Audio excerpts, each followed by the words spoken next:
Halo adik-adik, semangat pagi. Kembali lagi bersama saya Desma. Nah, apa kabarnya nih adik-adik? Semoga masih tetap semangat dan tetap jaga kesehatan. Hari ini kita mau bahas apa ya? Kita akan bahas tentang materi usaha, pesawat sederhana, dan kerja otot rangka. Sebelum kita mau mulai pembelajaran, saya akan menjelaskan dulu apa saja tujuan pembelajaran kita. Nah, tujuan pembelajaran untuk materi kali ini ada 4. Yang pertama, siswa dapat memahami konsep usaha. Yang kedua, siswa dapat memahami hubungan usaha, gaya, dan perpindahan. Yang ketiga, siswa dapat memahami hubungan antara daya dan usaha. Kemudian yang terakhir, siswa dapat memahami konsep daya. Coba perhatikan gambar kuda menarik kereta berikut. Mengapakah kuda mampu menarik kereta? Ayo adik-adik, coba dipikirkan. Kenapa kuda mampu menarik kereta? Nah, benar sekali. Ketika kuda menarik kereta, mengakibatkan kereta berpindah tempat, sehingga dapat dikatakan kuda melakukan usaha. Dalam hal ini, kereta merupakan alat untuk mempermudah melakukan usaha yang dapat disebut pesawat sederhana. Lalu kita ke contoh yang kedua. Nah, contoh yang kedua itu adalah gambaran seorang anak sedang mendorong lemari. Nah, coba deh kamu bayangkan ketika ada anak yang mendorong lemari, apakah lemari tersebut mengalami perpindahan? Yap, benar sekali. Lemari mengalami perpindahan karena adanya usaha yang dilakukan oleh anak tersebut, yaitu mendorong lemari. Jadi, apa sih usaha itu? Nah, usaha adalah gaya yang bekerja pada benda sehingga mengakibatkan benda tersebut berpindah posisi dari posisi awalnya. Kemudian, apa sih rumus dari usaha? Usaha memiliki rumus W sama dengan F dikali S, yang mana W sama dengan usaha dengan satuannya Joule, F adalah gaya dengan satuannya Newton, dan S adalah perpindahan dengan satuannya adalah meter. Lalu, bagaimana hubungan antara usaha, gaya, dan perpindahan? Usaha dalam kehidupan sehari-hari digunakan untuk menunjukkan suatu kerja. Yang pertama, seorang anak mendorong mobil hingga berpindah tempat. Coba kalian perhatikan gambarnya. Ada anak-anak yang sedang mendorong mobil hingga berpindah tempat. Kemudian gambaran yang kedua, Amri mendorong tembok tetapi tembok tetap diam. Bagaimana sih maksud dari kedua gambar tersebut? Nah, pada gambaran yang pertama, ketika rombongan anak mendorong mobil hingga mobil berpindah tempat, dalam hal ini pada mobil bekerja suatu gaya yang mengakibatkan terjadinya perpindahan. Selama gaya bekerja dan terjadi perpindahan, maka rombongan anak tadi dapat dikatakan melakukan suatu usaha. Lalu gambar yang kedua bagaimana? Ketika Amri mendorong tembok tetapi tembok tetap diam dan tidak ada perpindahan sedikit pun. Apakah si Amri tidak mengeluarkan gaya? Apakah tembok tidak memberikan gaya kepada si Amri? Nah, Amri telah mengeluarkan gaya yang bekerja pada tembok, tetapi kekuatan tembok lebih besar daripada gaya dorong si Amri. Akibatnya, tembok tidak bergeser. Amri tidak melakukan usaha meskipun memberi gaya ke tembok karena tembok tidak mengalami perpindahan. Dapat dikatakan usaha yang dilakukan si Amri adalah 0.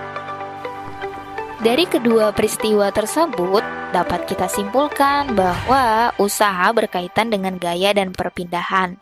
Usaha terjadi jika gaya yang bekerja pada suatu benda mengakibatkan benda tersebut berpindah tempat. Benda melakukan usaha atau kerja pada benda jika gaya yang dikerjakannya mengakibatkan perpindahan pada benda yang dikenai gaya tersebut. Usaha dikatakan 0 jika gaya yang bekerja pada suatu benda tidak mengakibatkan perpindahan pada benda tersebut. Sudah tergambar ya pada contoh yang pertama dan yang kedua.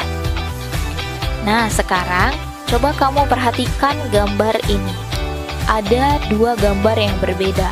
Gambar pertama, mobil yang sama berat naik bukit bersama. Kemudian gambar yang kedua, ketika ada orang yang memindahkan batu bata secara bersama-sama. Apakah hubungan yang digambarkan dari kedua gambar tersebut? Ya, hubungan yang digambarkan adalah hubungan antara daya dan usaha. Pada gambar yang pertama, dua buah mobil yang sama berat menaiki sebuah bukit bersama-sama. Keduanya akan melakukan usaha yang sama besar. Akan tetapi, mobil A melakukan usaha lebih singkat daripada usaha mobil B. Mobil A dikatakan mempunyai daya lebih rendah daripada mobil B. Kemudian pada gambar yang kedua, ketika ada Rudi dan Panji memindahkan batu ke tempat yang sama. Dalam hal ini, Rudi dan Panji melakukan usaha yang sama. Akan tetapi, dalam waktu yang sama, Rudi mampu memindahkan batu yang lebih banyak daripada Panji. Lalu, artinya daya Rudi dikatakan lebih besar daripada daya Panji. Setelah kita memperhatikan hubungan antara daya dan usaha tadi, lalu apa sih daya itu? Nah, daya adalah laju suatu benda dalam melakukan usaha atau besar usaha yang dilakukan gaya dalam waktu 1 second.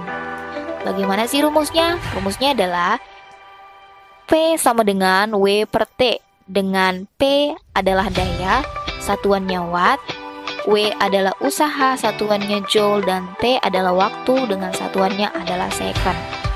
Nah, itu dia tadi materinya terkait dengan usaha, kemudian daya beserta contoh-contohnya. Lalu gimana sih cara kita menyelesaikan soal jika diketahui usaha dan dayanya? Mari kita berlatih untuk beberapa soal berikut. Sebuah balok berada pada lantai licin dan ditarik oleh gaya F sama dengan 40 Newton. Jika usaha yang dilakukan oleh gaya kepada balok adalah 680 Joule, hitunglah besar perpindahan balok. Bagaimana menyelesaikannya? Nah, ini dia. Usaha memiliki rumus gaya dikali perpindahan atau W sama dengan F dikali S. Tadi diketahui bahwa usahanya adalah 680 Joule, kemudian gayanya 40 Newton. Lalu berapa sih perpindahannya? Maka masukkanlah rumus S sama dengan W per F. 680 Joule dibagi 40 Newton. Maka ditemukanlah hasilnya, perpindahannya sejauh 17 meter. Soal nomor 2. Usaha yang diperlukan untuk memindahkan sebuah benda dalam lintasan mendatar sejauh 13 meter sebesar 15,6 Joule. Tentukan besar gaya yang harus diberikan pada benda. Bagaimana penyelesaiannya? Ingat kembali bahwa rumus usaha sama dengan gaya dikali perpindahan. Tadi diketahui bahwa usahanya adalah 15,6. Kemudian gayanya yang ditanya, sedangkan perpindahannya adalah 13 meter. Maka dicarilah F sama dengan 15,6 dibagi 13. Maka hasilnya adalah 1,2 Newton. Cukup mudah bukan? Kemudian soal nomor 3. Dua buah gaya masing-masing F1 sama dengan 10 Newton, F2 5 Newton, bekerja pada sebuah benda yang terletak pada suatu permukaan lantai. Jika benda yang berpindah ke kanan sejauh 5 meter, tentukan usaha yang dilakukan pada benda oleh kedua gaya tersebut. Nah, silakan kita perhatikan gambar berikut ini.